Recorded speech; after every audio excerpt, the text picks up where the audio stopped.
Good morning. Going to try to catch another sunrise. Continuing with chapter 6 on page 110. Problems with the technique.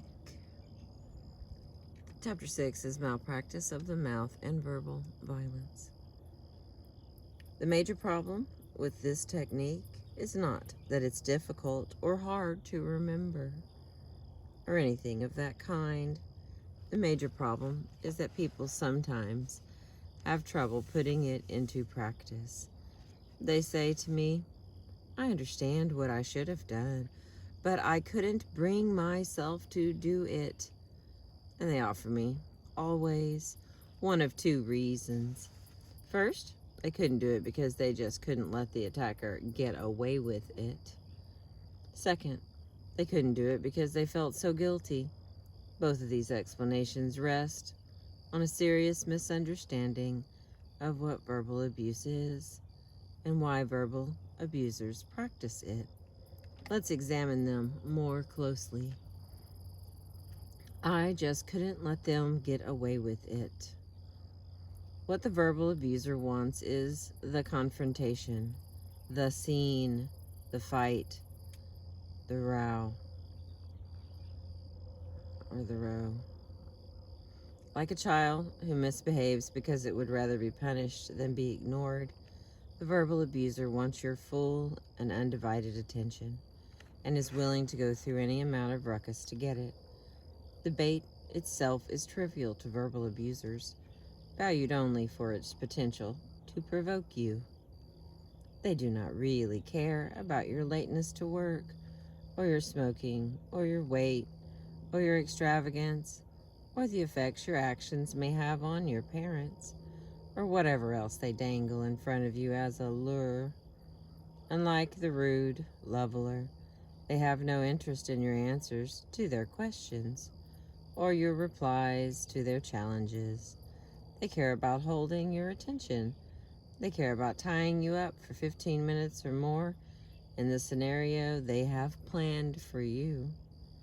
They care about demonstrating that they have power over you and can control your behavior. Therefore, anytime you take the bait in a verbal attack and participate in the verbal violence loop, you are letting them get away with it. That fact, not the irrelevant statement that you found so insulting or hurtful, should be your concern. Their tactic must not work. You must not join them in the game and play the role of verbal victim or counter-attacker. Any participation on your part is letting them get away with it. I feel so guilty, I just couldn't do it. This ordinarily happens when your attacker doesn't fit your image of an attacker. Perhaps a person who has come at you verbally is a small child, or a very frail and elderly person, or someone you outrank in so many ways that you perceive him or her as essentially helpless against you. In your internal grammar, the word attacker is marked with the features plus large, plus physically strong, plus imposing, etc. You feel obligated to respond to the verbal abuser who does not fit this definition, as you would to an infant who was trying to hurt you. You feel an obligation to be kind. Again, there is a misunderstanding here. Verbal abuse is an addiction, just like drug addiction. The verbal abuser uses the verbal attack to satisfy a need. As with any other dependency, if you feed that need, it will grow, and the abuser will need more and more of the same in order to satisfy the need. It is not kind, it is not caring, it is not nurturing to serve as a verbal abuser's victim. Just as it is not kind to hand a drink to an alcoholic, the two situations are equivalent, and the linguistic addiction is as dangerous as the chemical one. Remember the first and second meta principles of gentle arts and tonics. Anything you feed will grow. Anything you starve will fester or die. No matter which of the gentle art syntonics techniques you decide to use, these meta principles apply. When you play verbal victim to the verbal abuser, you feed the habit of verbal abuse and strengthen it. If you do this on a long-term basis, you are participating in the abuse as part of a codependency. The only way you can break a verbal abuser of the habit is by making sure that the attack never worked and therefore failed to provide what the abuser wants. There is absolutely no reason for you to feel guilty about doing that. Special circumstances. Non-native speakers. Always remember that the verbal attack patterns described in this chapter and the others like them that come your way are part of the grammar of American English. If the person you are interacting with is not a native speaker of American English, be careful. Make generous allowances. It is entirely possible that the person is unaware that the utterance is an attack. It may have been learned in a language class, or picked up from a television show, or in a conversation, without any awareness of the special meanings carried by the unusual intonation pattern. As a rule of thumb, if the speaker does not have native fluency in American English, assume that the utterance is not an attack until you have some independent evidence to the contrary. Similarly, never take it for granted that a non-native speaker understands the attack patterns when you or others use them. This is a serious problem in multinational business and professional interactions, where there is a tendency to assume that because the foreigner knows the English words, the message has been understood. English uses intonation to express verbal abuse, to convey anger and annoyance, and to demonstrate severe displeasure with others. It's never safe it's never safe to assume that another language does this. It may use quite different methods. What we need in order What we need in order to improve cross-cultural communication are the equivalents in other languages of the verbal attack patterns in this chapter. We don't have them, and they aren't going to be easy to get. Because when you ask a non-native speaker for a translation of those patterns, what you always get is a translation of the neutral utterances with the same words. That is, when you ask for a translation of why did you leave so early, you're given the translation of why did you leave so early instead. Written language. The English system of punctuation is nearly useless for indicating intonation. Editors are making special exceptions when they permit writers to use capital letters, as I have used them in this book, to differentiate abnormal stress from the normal stress that is indicated by underlining or italics. Linguistics use musical notes and arrows and exotic graphic arrangements in an attempt to show the melodic pattern that intonation imposes on sequences of language, and that doesn't begin to do the job. Ordinary written language will not have even these minimal clues. It is therefore never safe to assume that you have been verbally attacked on the basis of written language alone. Remember that a single word or phrase, like idiot, will do for an example, can mean, you are so stupid that I am shocked into saying an ugly epithet about that stupidity.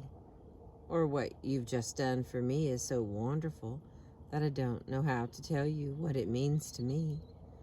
Or a host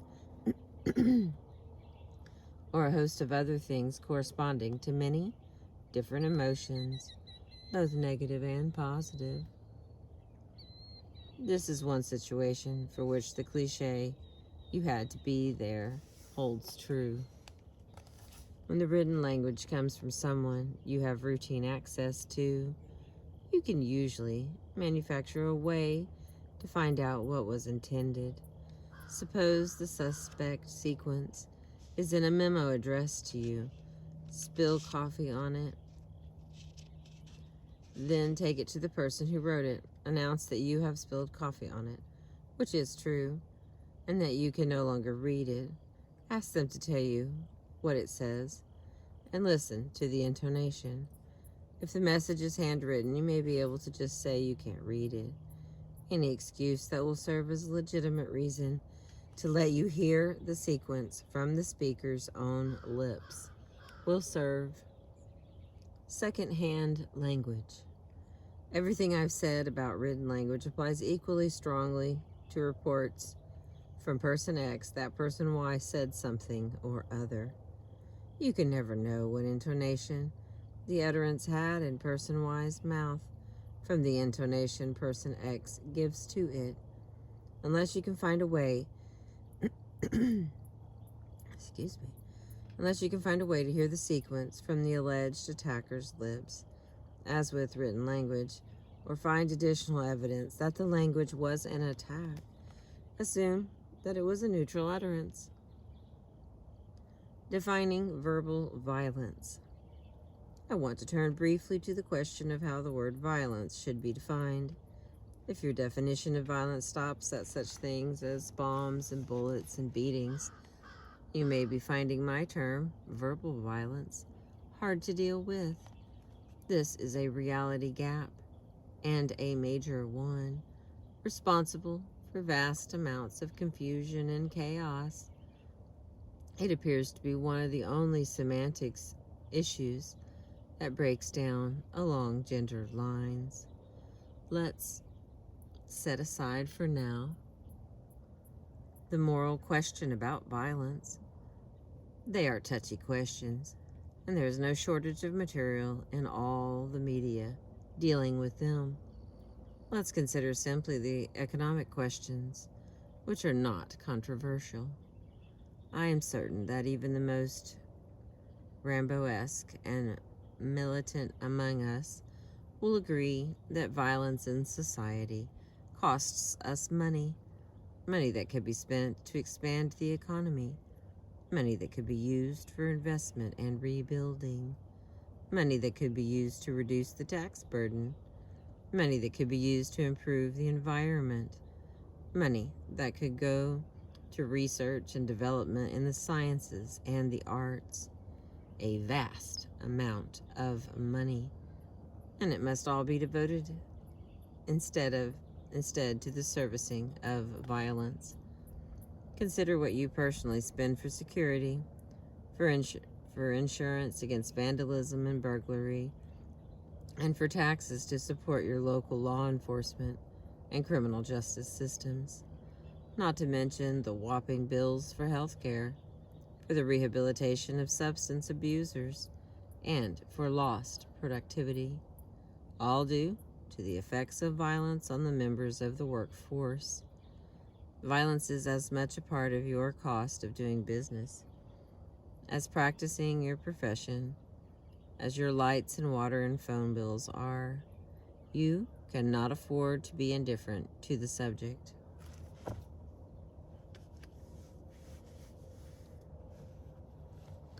When M.D. Blumenthal and her colleagues investigated this matter in a research study in 1972, they found that 57% of the 1,400 American males in their study said that when police shoot looters, that is not violence. 58% of the same group stated that when people burn their draft cards, it is violence. In a similar study in 1975, Blumenthal asked American males where on a 7-point violence scale they would rank a protest meeting held without a permit. 60% put the meeting on the violent end of the scale. 32% gave it the most violent rating shown. Blumenthal's research from these and later studies can be translated into semantic features that seem to be applicable to the majority of the male population in this country. By and large, for American males, violence is marked, plus fierce, plus strong, plus unnecessary, plus avoidable, and plus bad. When one of these features is missing, the word violence is not perceived as the proper label. Burning draft cards is seen as avoidable, while the shooting of looters by police is not. Therefore, the otherwise innocuous action is labeled as violence, and the one in which people suffered genuine physical harm is not. It is common to hear individuals who have attacked family members physically state that what they did was necessary and unavoidable, and therefore not bad. War, in which violence is the name of the game, is always considered necessary and unavoidable. When we look at the set of semantic features established by Blumenthal's studies, here comes the sun.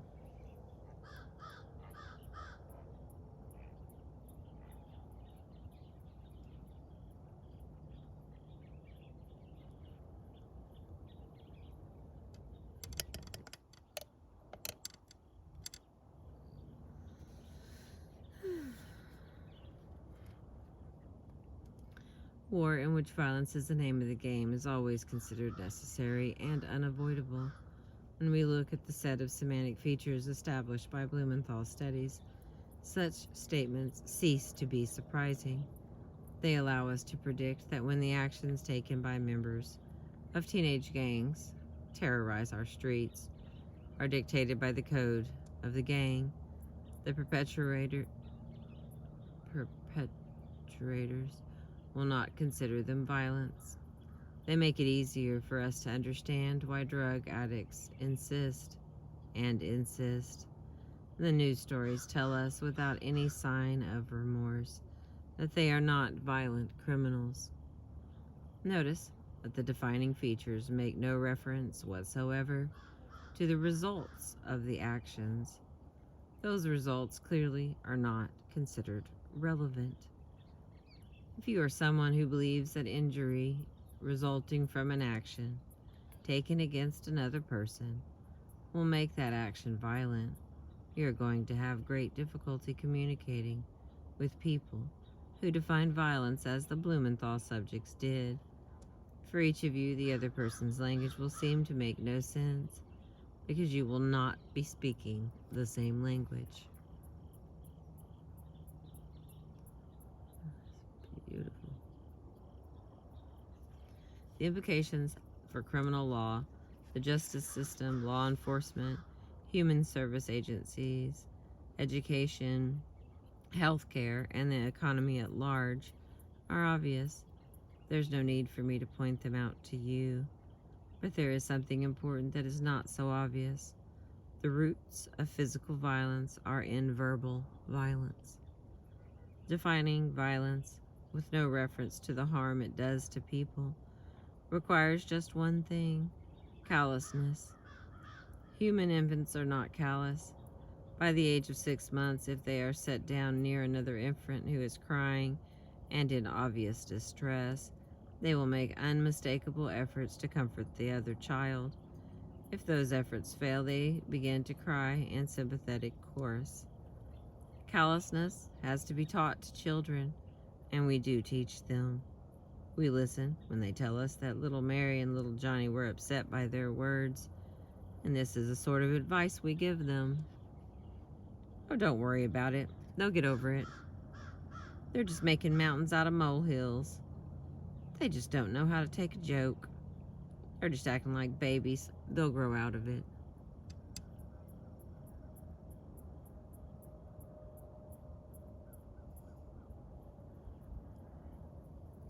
That is, we tell them that when their language causes pain in others, they should not concern themselves about that pain. It is the fault of those who feel the pain. We carefully ignore the very physical consequences in the real world of what we call hurt feelings. We should therefore not be surprised when the children grow up to be callous adults with little concern for the well-being or property rights of others. If we are going to stamp out the epidemic of physical violence that hits us so hard in the pocketbook and has so many other disastrous social consequences, we will have to begin by putting an end to the verbal violence that is its breeding ground. The techniques presented in this book make that possible. The verbal violence two-step. Chronic verbal abusers excuse me. Chronic verbal abusers and chronic verbal victims, faced with the facts of their situation, respond with dismal predictability.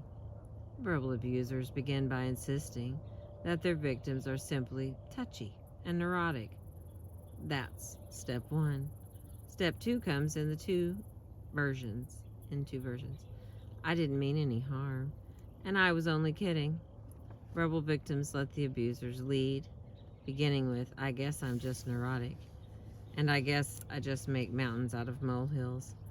And then they move to the defense of their abusers, staunchly insisting that they don't really mean any harm, and after all, they're only kidding. I don't think I've ever given a presentation on this subject without at least one person in the audience saying, but since they don't really mean any harm by it, it doesn't count, does it? This might be of some minimal interest if, as is often assumed, meaning were something you could hand from person to person like a parcel. It is not like that. The only practical meaning an utterance has in the real world is the meaning the listener understands it to have. If what you say to someone is understood to be an insult, or an attack, or a compliment for that matter, what you intended it to mean makes little difference. The other person's response and subsequent behavior will be based not on your intended meaning, but on his or her understanding of that meaning. Furthermore, the intentions are irrelevant. Consider what you would do if a business down the road from you were discharging toxic chemicals into your water supply. Certainly you know that this isn't being done for the specific purpose and with the specific intention of harming you. It's being done because it's convenient and because it saves money and perhaps because that's the way we've always done it. But you do not for one moment say, oh well, since you didn't mean any harm by it, it doesn't count, and let the practice continue unchallenged. You insist that it be stopped, regardless of intentions, because it puts you at risk. The only reason people don't behave the same way toward language pollution is that most of the information demonstrating its dangers is relatively new. When I first began working with verbal violence and verbal self-defense 20 years ago, sympathy for verbal victims was literally non-existent, and that is only just beginning to change. But once you are aware of the facts, it makes no sense to say that verbal abuse will be accepted as long as there's no deliberate intent to do harm. In business and the professions, things are looking up. It has now been formally established that malpractice of the mouth is grounds for legal action. The concept of emotional abuse has now been recognized as grounds for official intervention and redress. But when the relationship is a personal one, and one that you are unwilling or unable to terminate, you still have to do the cleanup work yourself. We are very slow to recognize the fact that it is also malpractice when personal responsibilities, such as the responsibilities of spouses or parents, are carried out carelessly or maliciously or incompetently. Let me offer a few encouraging words to be referred to when progress seems slow. Let's talk cattle for a minute. The only reason cattle can be confined by an ordinary barbed wire fence is that they have no idea they can jump over it. If they ever do, by bizarre chance. Jump a fence even once, they are liberated cattle thereafter. No ordinary fence will ever hold them again. People are precisely the same way about the language barriers that verbal abusers set up to hold them back. The only reason such barriers work is that people have no idea they can get past them.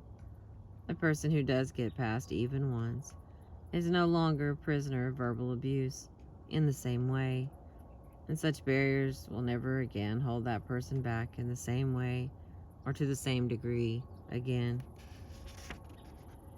And here's the last section of this chapter. The man-woman problem.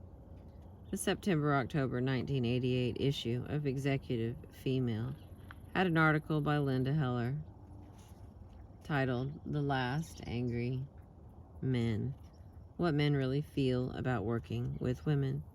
According to the men, almost every one of them, at their own request and anonymously, women haven't developed the grace of leadership that comes naturally to men. Women's poor political skills, emotional tendencies, and lack of leadership abilities hold them back. Women haven't been socialized to become team players. Women are very sensitive to perceived slights. Women get cowed too easily and back down, even when they have a good point. Women lack proper social presence when they're not making business conversation. Women don't know how to play the corporate game. Women tend to be more emotional and to personalize professional matters. And much more of the same, all from men who insisted that the women in question were intelligent, capable, good at their jobs, and in every other way admirable colleagues. Clearly, this problem has not been solved by the women's liberation movement. What's going on here? We've already discussed the problems many women have functioning as team players in the strategic games of their firms and organizations. But there's another game that's equally unfamiliar to women that has not yet been discussed, and that is largely responsible for male opinions like those quoted above. Many men use the verbal attack patterns of English together with overt blaming behavior, not to get attention or to do harm, but as a sport. This is especially true when they are with other men in business or social settings. They toss out verbal attacks, exactly as they would serve a ball in tennis or throw a pass in football, and they keep track of points scored as a result. This can get very ugly, as football can get very ugly, but it is important to remember that the individuals involved are having fun. There are plenty of men who dislike this game, but they recognize it as a game, and they understand the two most important facts about such verbal contests. 1, the attacks are not meant personally. 2, a good time is being had by all. I cannot emphasize too strongly that many women are not aware of these facts, that many who are aware find it hard to tell when verbal sparring is sport and when it is for real, and that for most women, even those who are themselves highly skilled at this game, it is most assuredly not fun. If you are a woman, I have a simple suggestion. Watch the men. If the seeming verbal carnage is all a game, no matter how fierce and perhaps outraged the words being used may be, the men's body language will show only alertness and pleasure. That mismatch with none of the signals of pain and anger that would ordinarily result from verbal violence. It is your best guide. And then learn from your observation. Don't hesitate to ask for help when a session is over. Say, okay, how much of that was for real and how much was just kicking the ball around? There's no shame associated with not knowing how to play, as long as A, you're willing to learn, and B, you're willing to accept the instruction given to you gracefully. What if you prefer not to play? Fine, that's your choice. But it must be a choice, not an accident born of ignorance. and it must be a choice you make after you know what it is you're turning down and what the penalties are for your decision. If you are a man, there are things you can do that will help. First and foremost, He can walk. It's a miracle. It is a miracle. He can walk. He don't need a wheelchair. remember that the women present in these verbal contests are novices.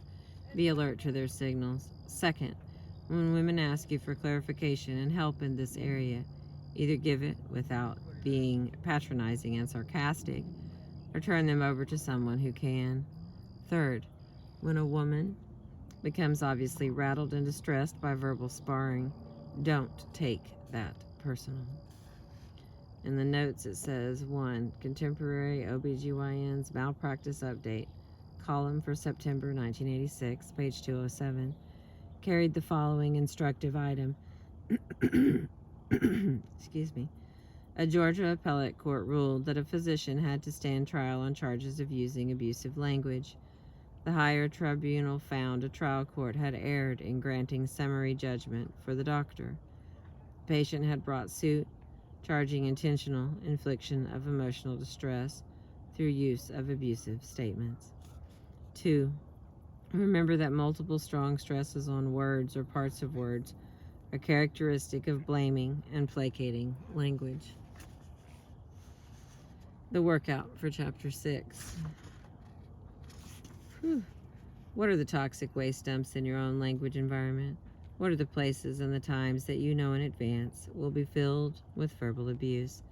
If you were preparing a space-time map for yourself, where would you write, "Here, there will be language dragons"? Make a list, date it, and file it. Check it again a year later to find out which dump sites have been cleaned up and whether new ones have been added. Number 2, what does the word violence mean to you? Use semantic features and reality statements and prepare a definition. As always, it would be useful to get some other definitions from within your circle for comparison with your own. Number 3, for at least 2 weeks, keep a record of every verbal attack pattern example that you encounter. Make a note on each one to indicate whether you were present as abuser, as victim, or as an innocent bystander.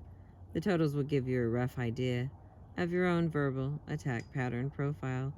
Do this again 6 months later and compare the two profiles to determine what changes have taken place over that period. Number 4, for another 2-week period, keep a record of verbal attacks you encounter that are in the form of obscenities, curses, racial and sexist epithets, open insults such as "you're an idiot," and similar garbage. Compare it with the record you prepared for number 3. Which type of abuse is more common in your life? What kinds of people and situations are involved in this cruder kind of abuse? Are they leveling or blaming? Number 5, the litigation sickness. Published in the April-June 1987 issue of the Newsletter of Americans for Legal Reform, Harold J. Moskowitz claims that clients hear so much from lawyers about more pain and suffering, equaling a bigger settlement, but they continue to suffer pain long after their injuries are gone.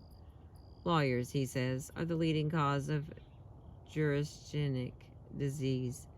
He's trying to draw a parallel with iatrogenic disease due to the actions of physicians, and perhaps non-social disease due to the actions of hospitals.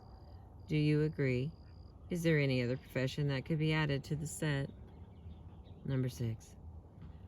The May 1986 issue of Science 86 had an article by William F. Allman titled "Mind Works." Allman offered the following lines as an example of the mind's amazing ability to supply missing information. There was a young maiden from Q whose limerick stopped at line 2. There was an old pirate from Dun. Simple, right? But why? How did you know? And now that you know why and how you know, demonstrate your skills with the patterns involved by writing a few more verses. There was an old lawyer from Bree. And the very last part is the sight bites. Number 1, if we are to control the increasing expressions of violence which threaten our society, it is imperative that we seek every technology at our disposal to understand the nature and the character of those who would use violence as their weapon. What better source could we hope for in our understanding of such individuals than their own words? Number 2, asked why he left in the film called Hitcher, a scene in which a young woman is tied between a pole and a truck and torn in half. Director Robert Harmon said he was trying not to emasculate the script. Number 3, what is conversationally implicated by an utterance depends not only on the utterance, but on what other utterances the speaker could have produced, but did not. Number 4, why do women have such a hard time breaking through to the top? E. Pendleton James, former head of personnel for the Reagan White House, points to a process he calls bogsat, a bunch of guys sitting around a table. Number 5, the adolescent population is the only age group in America with an increasing mortality rate during the past 25 years. Violence remains the leading cause of adolescent deaths, with accidents, suicides, and homicides accounting for more than 75% of teenage mortality. 6, what we find in talking to high school kids is that they don't characterize a lot of what they're experiencing, grabbing and slapping, as violence. And the final one, people and corporations are going to have to find new ways to express anger, and this without scaring each other to death, offending anybody's professional dignity, or plunging the company into anarchy. From Facing Up to Executive Anger by Walter Herschel III in Fortune for November 16th, 1981, page 208. That is the end of Chapter 6 from the book Success with the Gentle Art of Verbal Self-Defense. I appreciate you listening with me this sunrise morning. Thank you, thank you, thank you.